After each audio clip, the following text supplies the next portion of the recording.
What is up, guys? Fadeaway82 coming at you with a weekly Rust update video. As you can see, the SAW M249 light machine gun has made its way into Rust. We took a look at it last week on the dev server, but some things have changed. If you guys want to go ahead and acquire this item, it's only available through the downed helicopter event, so you're going to have to go ahead and take a helicopter down, which is no easy feat now more than ever due to the increased length of time that napalm stays on the ground. Once you guys find this item, be aware that it is absolutely not user craftable or researchable at this point in time. The devs are holding strong on that point, so if you guys find it, be aware that it's going to be a very rare item. In terms of this item, guys, it has a rate of fire comparable to the SMG. The recoil is substantially more. If you're going to go ahead and use it, it's best used in short bursts rather than using it full auto. It will carry 100 rounds of 5.56 ammo, and you can use any variant of 5.56 with it. So the normal rounds, the incendiary rounds, the high velocity rounds, any of those will work in this weapon. As you can see, the rate of fire on it is going to be a little bit less than the AK, and the recoil is substantially more than the AK. In terms of this item, guys, the rarity of it is going to be extremely rare. It does not drop at every helicopter event, so that's something that you guys also want to bear in mind. From doing some testing on the dev server, we found that it was in about 1 out of 3 helicopter drops, but in terms of the item, guys, it's going to be very rare, especially due to the fact that players can't craft it. So once you go ahead and find it, you're probably going to want to have it be a safe queen in your base and use it sparingly. This week in Rust, you can throw a few more items at other players. The bone knife, the bone club, the salvage sword, and the machete have joined their other melee weapon and tool counterparts in terms of one-handed weapons that can now be thrown. The animations on these are absolutely badass, especially the bone knife, and throwing these items across the map and hearing them connect with another player or animal is supremely satisfying. In terms of the range and damage, each have their own range and damage variables, so you guys can go ahead and play around with that. As you can guess, a sword is going to of course be more damaging than a bone knife, but go ahead and play around with it and see how it works for you. In terms of throwing them, guys, they function exactly like a throwing spear would, and they will stick into the surface if they're able to reach it, and you can go ahead and pick them back out of the surface or another player or yourself by looking at the item and hitting the E key. So you can reacquire them once you go ahead and throw them.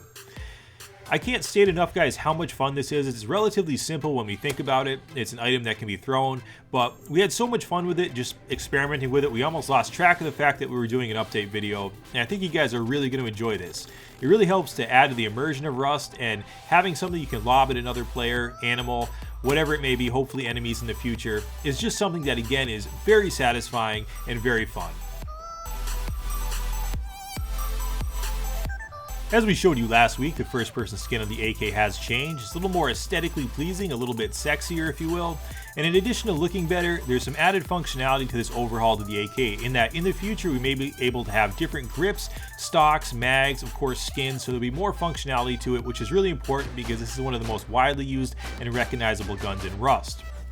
In this week's iteration, guys, you are going to notice that the gunplay in Rust is substantially different in terms of the long guns.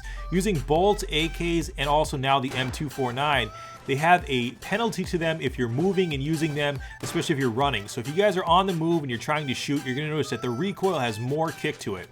This does not apply to pistols, SMGs, or shotguns, so the pistols, SMGs, and shotguns are going to be a little more viable and probably used more widely after this.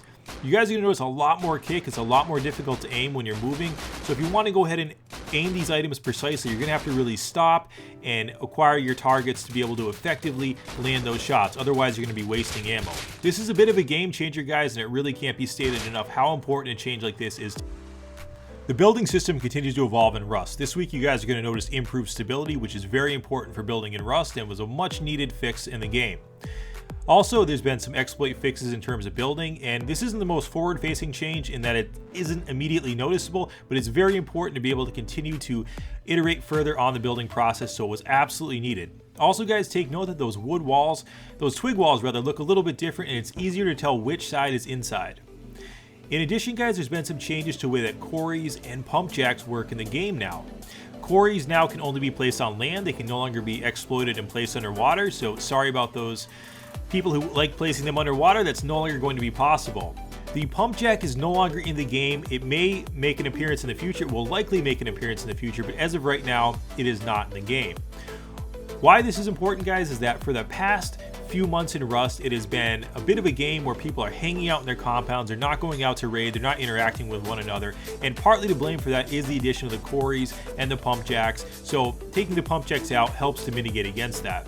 You guys are going to notice a lot more ambient effects in this week's version of Rust, and it helps to draw you into the atmosphere. There's some increased explosion effects, which are really cool, and the buildings give a little bit differently, and that's something that you guys are going to notice as well. Really cool shit.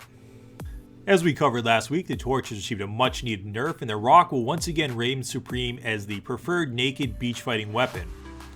Also guys, we showed this last week, but we'll show it again. This week in Rust, you will notice the new texture in the large wood storage crates. Really cool, it's more rustic in tone and aesthetically pleasing, and you guys will really like that. The blueprint system has received a complete overhaul, specifically with regard to not giving you duplicate blueprints for items that you have already researched.